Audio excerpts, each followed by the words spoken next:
Good evening, ladies and gentlemen. Welcome to a new episode of Wound Farce, where we review and discuss your and our favorite comedy films. This is the world's first and only combination trivia host and professional wrestling announcer of Chilean descent that currently resides in Southern California, Ozzy V. And with me, as always, on this program, first in the Northern California Bay Area, world-famous juggler Greg Larson. How you doing, Greg? Fantastic. How about yourself, Ozzy? Oh, I'm doing great. We're going to circle back to this at the end of the review and ask me how I'm doing, and I will be happy to answer that question. Also with us, ladies and gentlemen, Flesh Room producer Todd. How you doing, Todd? I am chilling. How are you doing, Ozzy? You seem a little fired up today. Oh yeah, no, we'll get there towards the end of the review. Unfortunately, it doesn't have anything with the actual review that we are reviewing today. Todd tried to be funny before we started recording, and there's a rebuttal that I believe needs to be done on air. Result regarding the situation that he brought up. Don't worry, we'll bring everybody up to speed at that time. Could you not right now? I'm trying to do the review of Scary Movie 2, which was released on July 4th, 2002. Todd, do you have a trailer available? Thank you. Somewhere in this house, a secret is buried, but some secrets are better left unknown. I think she's starting to suspect something. Who? Your wife.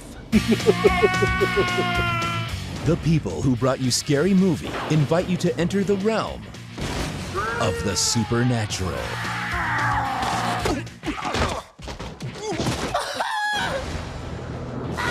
There's a poltergeist in this house. Mother's in here with us, Harris. Would you like to leave a message? I'll be sure that she gets it. Yes, Mom. Will you get out of there, please?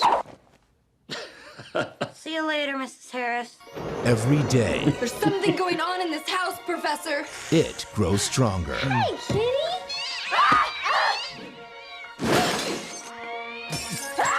You want a piece of me? How do you like that, little pussy? But at night, it just wants to fool around. So you want to play, huh? Hey, where you going, little fella? This poltergeist is growing increasingly more violent. We have to destroy it. How are we going to destroy something we can't see? I got it.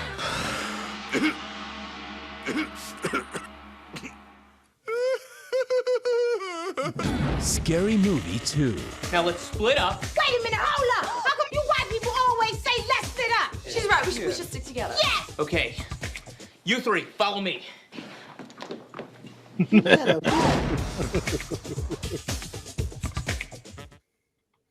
I didn't notice that in the bottom 2001 Disney Enterprises.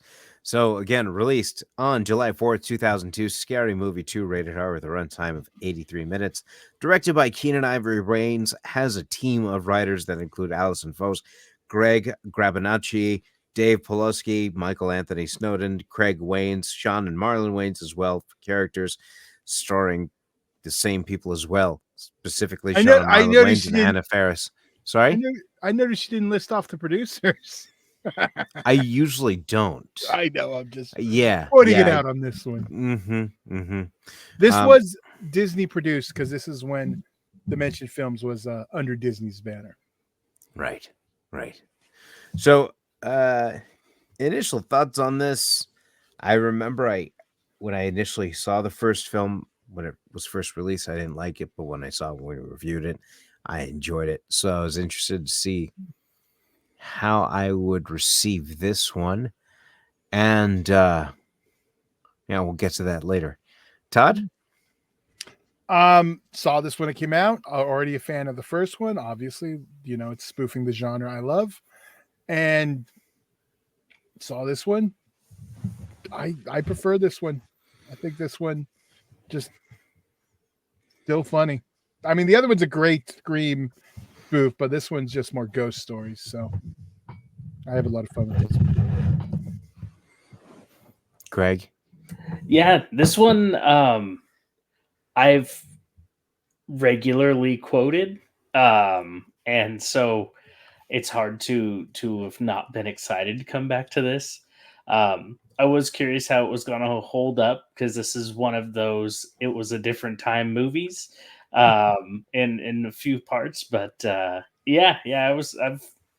remember enjoying this film, and there's a lot of it that I'll still keep quoting it. So I'm gathering Ozzy did not click with this one from his fidgeting movements in his chair.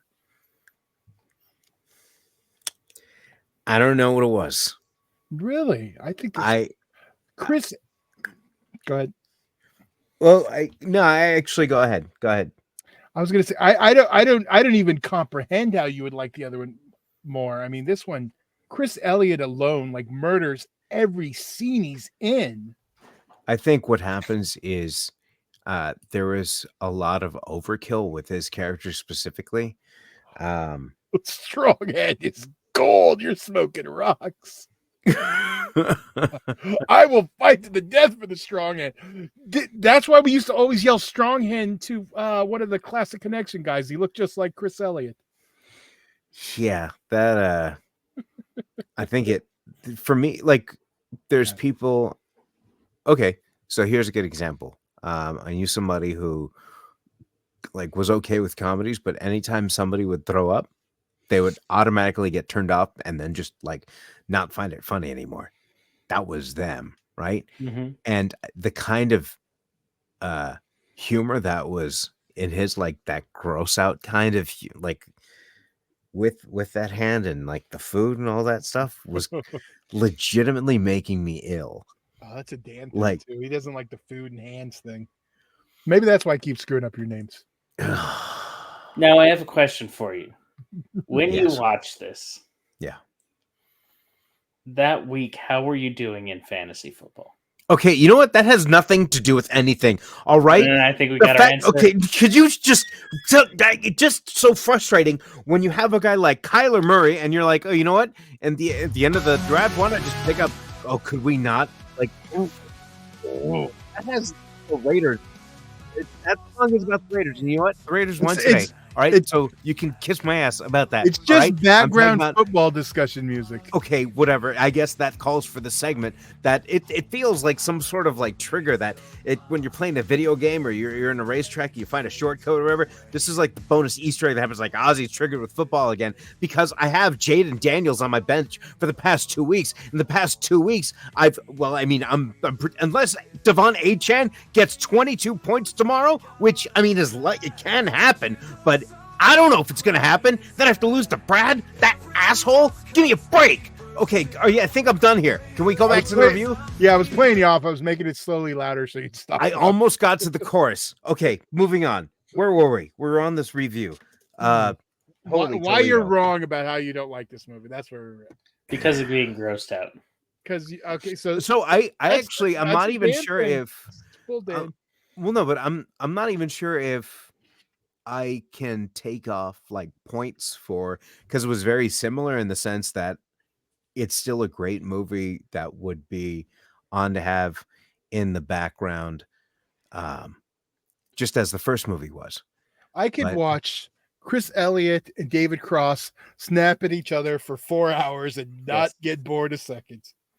And more power to you. And I'm not gonna say you're wrong. Like if that's what you like, that's cool. But for me, that's just like one of the things that didn't work. And again, it's just for me. But I'm not. Go ahead. One thing I did notice that this one dates itself more than the last one. The last one you need to have seen Scream, but like the basketball reference for that commercial. If you don't remember that commercial, that whole basketball sequence is weird. Mm-hmm. And then like Crouching Tiger. There's a few. Yeah, there's a few other pulp culture things that aren't as evergreen as you have in the first one. Mm-hmm. That I did notice this go around and they jumped out. Yeah. But at the core, like with the Exorcist, Poltergeist, and all the stuff that they did spoof in there. Yeah. But see, it is like a genre I love, and I love all the movies they're making fun of. I mean, did you not like the Shawn Wayne's Poltergeist segment? Well, I think that's where we're getting at as well. Is that of the horror movies that I could watch and still like be entertained by, like stuff like Scream, I Know What You Did Last Summer, right? But these were parodies of more ghost supernatural stuff stuff, which I was never a fan of to begin with. So I think that might have hindered a little bit towards my reaction or my response or my how I took in the movie. It's just surprised. This is generally the most well liked of the series too. Takes a drastic turn after this. Although the next one still has a Wayans Brothers idea, just no Wayans Brothers. Okay. They gave him the idea before they couldn't make a deal. There's a whole thing about that. Interesting. Okay, well, we'll cross that bridge when we get to it. We're already building our Halloween 2025 review list. That's already going to include the Troma release and going to be Scary Movie 3. All righty. So getting in, have we done favorite? We haven't done the favorite moments yet. For me, you had I can't remember her name, a character played by Anna Faris, but saying there's something going on in this house. I am not crazy. And she turns and she screams, has her arms flailing in the air. That got me pretty good. Yeah. Greg? So, strong hand, you can't beat anything Everything that gold. was in that. So, I'm just going to say one of my favorite moments, which oddly it sounds like one of Ozzy's least favorite moments. So there are all the things of like the hand in the food, but when it got to the pie and he like carefully dispenses one thing of pie and then like Oral Wayans is like ha and then like puts his finger My in it. germs. My germs. And then he takes the strong hand and he does it to the entire pie. I was like, oh, I was so happy because I was waiting for it, and it's still so good. Although I do have to say, I had a Mandela thing where I always thought when he was trying to save people from out of the window that he said, "Grab my strong hand," but it was earlier, so it was. Yeah, but so that was kind of fun to be corrected. But yeah, definitely that whole Any pie possibility of a different cut involving that clip? That one, no, but there is a different cut of the first movie. And I know some of them have TV cuts, but I believe his is truly a Mandela because you just combine the two lines with because he always says strong hand and he's reaching that hand out. So, and you know, it's just shorthand. People know what you mean. Yeah. And Todd, favorite moment. Yes. You know, I have a few and they're coming from that. But the one, like, there's the simple, I'm just going to be the bigger man and walk away. But the one that got me is when I never noticed, and it's in that run of snaps, but at the very end, it's like done, and he's talking to Tim Curry at that point. David Cross's character. And he just tells him, I'm just gonna run upstairs, put on my jogging suit, be right down. Next scene, he's wearing the jogging suit because he says it like he's just being flippant and just kind of like doing it. Yeah. He's in the jogging suit, so I don't know. They're just the setup, and they never sell it, and yeah, that was my my new laugh, and so I would choose to highlight that one. Because if not, it's the cat fight. That one got me. Yeah. How about why don't you kick us off with the ratings? Being my favorite of the series, I'm a 4.5 on this one. Wow. Okay. I had to watch it again because I lost my notes and I didn't complain. So okay, and Greg, I've been debating this one. I think I'm going to stick with I think I'm going to say 3.5. I've always enjoyed this film. It's not amazing. I think for a first time view, if it's your first time seeing it, this would be a 5. Like I remember laughing a lot, but when this is one of those films, it's harder to watch multiple times because all those funny like unique moments aren't as shocking. So one thing I did notice watching this one, I like this one pretty much exactly the same. Rewatching the first one last year, I think I actually enjoyed it more than I had before because it had gotten stale with all the stream parody stuff. But when I rewatched that one, I think that one improved and this one stayed the same. Yeah. Curious where we go from here. I don't think we're going to be going up, but Yeah. Yeah, it's a 3 for me. Like it's okay, but I think just the movies that they were parodying were just movies that I just didn't like because of their content. So, and then plus, to your point, it is dated. So there's some things where it's like, oh, yeah, I remember the 90s too. But that's where we're at for me. Currently, as of September 29th, you can see this on Paramount Plus, as well as, of course, being available for purchase wherever you consume your favorite digital content. Now, I did mention something earlier. Now, yes, the photo there. Yes. And then what happened to my shorts? Yes, exactly. And you know what? Can we get back? Guess who got their money this week? Did you really? Yes, I did. You Karen enough? Yes. They gave. Oh, what do you mean Oh I my Karen God, enough? you're such a That is not the proper placement for those types of machines. The best part was that the store manager who accused me of invading somebody's personal space had to call me and leave me a voicemail and say, whenever you're in the area, come on by and pick it up. And then when I called back and said, yeah, I'll be there in about 15 minutes, she says, okay, just go ahead and let them know and they'll come get me. But you know what ended up happening? No, it was the cashier that was there that wasn't there that day who ended up helping me, because this person, I can't say their name, but the person who accused me of invading somebody's personal space was named one thing. And the person who called me saying, come on by and we'll give you your refund, had a 1-letter difference in their name and didn't present themselves when I arrived. So I guarantee it was the same person who accused me of invading somebody's personal space, which was a load of malarkey to begin with. Otherwise, I wouldn't have $31 in my pocket. So kiss my ass. Wait, hold on. I think the bigger What? story is here. These cost you $31. God. I would have looked at those and been like, sir, those look about 10 years old. Here's $4 and a Kit Kat. Get the hell out. If I was I gonna been got like that, maybe I could have not argued, but hey, I had to replace these shorts. Well, So- I good for you, Ozzy. Yeah, there we go. This is what happens.